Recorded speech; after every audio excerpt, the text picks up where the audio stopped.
सरिता की शादी एक अच्छे परिवार में हुई है। उसका पति रोहन उसे बहुत प्यार करता है।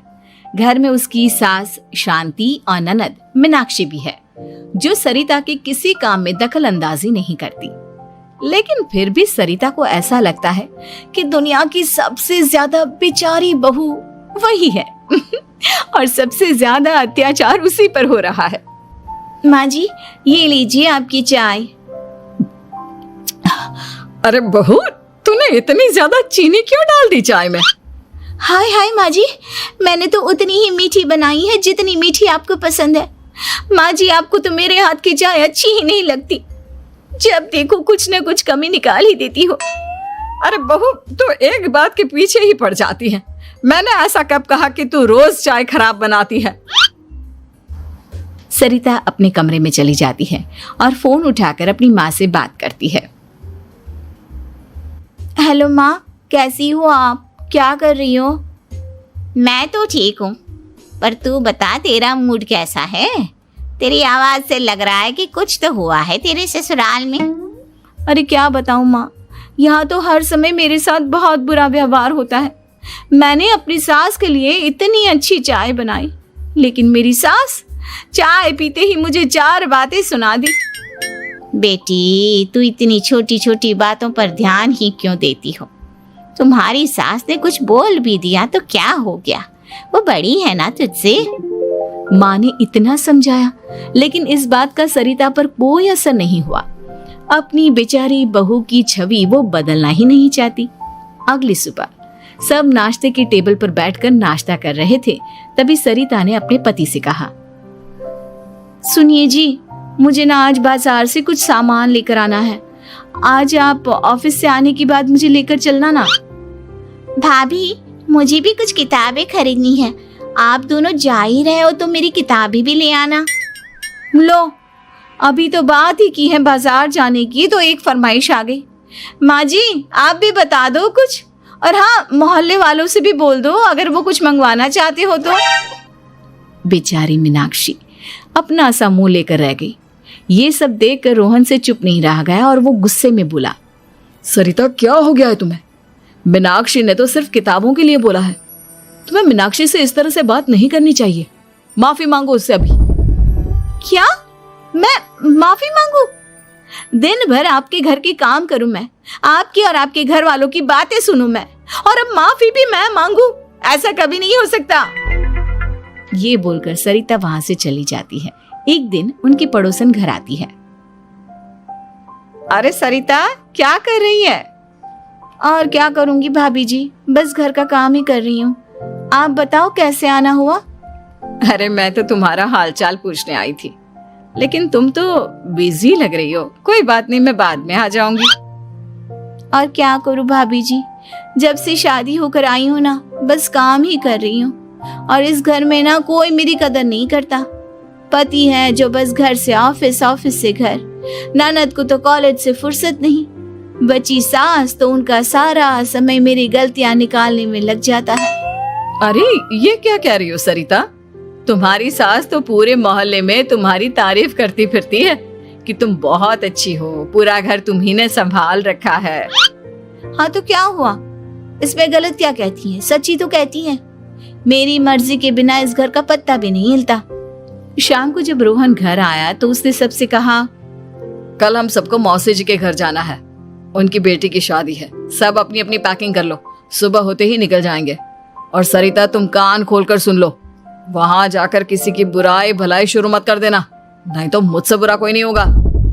हाय हाय जी, आप तो ऐसे कह रहे हो जैसे मैं सुबह शाम सबकी बुराई करती फिरती हूँ। आज तक कोई कह नहीं सकता कि मैंने किसी की पीठ पीछे किसी के बारे में कोई बुरी बात बोली हो तो। अरे बस बहू, बात को और ज्यादा आगे मत बढ़ा। हमें सब पता है तो हमारे साथ क्या व्यवहार करती है। ये बात घर तक रखना, शादी में किसी को कुछ मत बोलना, नहीं तो सब कहेंगे कि शांति की बहू कितना बोलती है। हाँ हाँ, सब कुछ तो मैं ही बोलती हूँ ना। आप लोग तो हर समय फूलों की बारिश करते रहते हो मेरे ऊपर। सारी गलती मेरी है जो मैं इस घर में आई। सबका कितना ध्यान रखती हूँ, लेकिन फिर भी मेरी तो आप लोगों की नजर में कोई कदर ही नहीं है। अगली सुबह सब लोग मौसी जी के घर पर चले जाते हैं। वहां पर शादी का माहौल होता है। सब जगह चहल पहल होती है, बहुत सारे मेहमान आए हैं। सरिता को वहां बहुत अच्छा लग रहा है। वो अपने मन में सोचती है, यहाँ कितना अच्छा लग रहा है, कितनी रौनक है। मैं यहाँ किसी से ज्यादा बात नहीं करूंगी। अगर मेरे मुंह से कुछ ऐसा वैसा निकल गया तो रोहन जी तो मुझसे गुस्सा हो जाएंगी। सरिता ये सब सोच ही रही थी कि वहां रोहन की कजिन साक्षी आ गई और सरिता से बोली, आप सरिता भाभी हो ना? जितना आपके बारे में सुना था, आप तो उससे भी ज्यादा सुंदर हो। हाँ वो तो है, मेरी सुंदरता की तारीफ सब करते हैं। मेरे मायके में तो सब यही बोलते हैं कि रोहन जी की किस्मत बहुत अच्छी है जिन्हें मैं मिली। लेकिन आप कौन है? मैंने आपको पहचाना नहीं। मैं रोहन भैया की कजिन हूँ।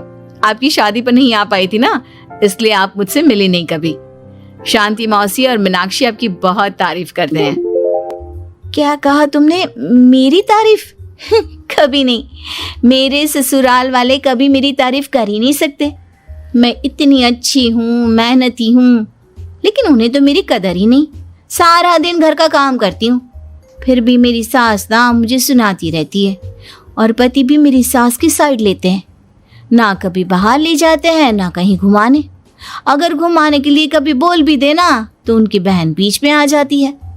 मैं कैसे रह रही हूँ उस घर में, ये मैं ही जानती हूँ। सरिता की ये बातें सुनकर साक्षी को बड़ी हैरानी हुई। अब वो हर किसी के सामने अपनी बढ़ाई और ससुराल वालों की बुराई करने लगी। रोहन और शांति को सरिता पर बहुत गुस्सा आया, लेकिन वो चुप रहे। अगले दिन जब वो अपने घर पर आए, सरिता, तुमने क्यों सबके सामने मेरी इज्जत का तमाशा बनाया? तुमसे बोला था ना कि चुप रहना। अजी ऐसा भी क्या कह दिया मैंने जो इतना भड़क रहे हो? तुम जहां जाती हो अपना रोना शुरू कर देती हो। कभी किसी दूसरे की बात ही नहीं सुनती, बस अपनी कहती रहती हो। तुमने सबके सामने हमारा तमाशा बनाकर रख दिया है। हे भगवान, मुझे अपने पास बुला ले। जिस घर में मेरी कदर ही नहीं, उस घर में मेरा क्या काम? अरे क्या करूंगी मैं यहाँ रहकर? जो भी आता है मुझे सुनाकर चला जाता है। मैं तो किसी से कुछ नहीं कहती।